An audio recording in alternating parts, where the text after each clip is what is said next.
Anne-Marie, great to have you with us. So just update us on what we need to know overnight in terms of the numbers of U.S. cases.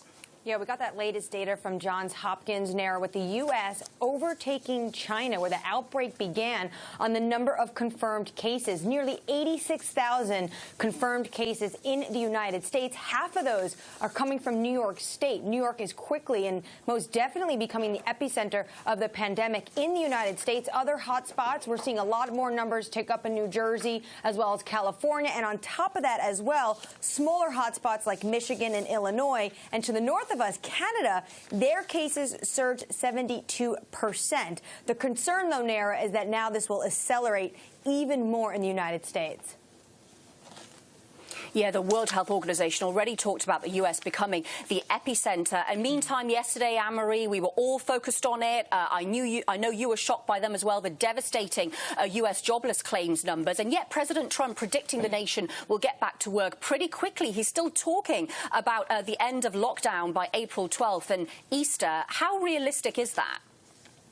Yeah, what he's talking about with governors, and he wants to have these guidelines set for local leaders about basically some counties that could get back to work where we're not seeing the high number of infection rates like we are seeing in New York.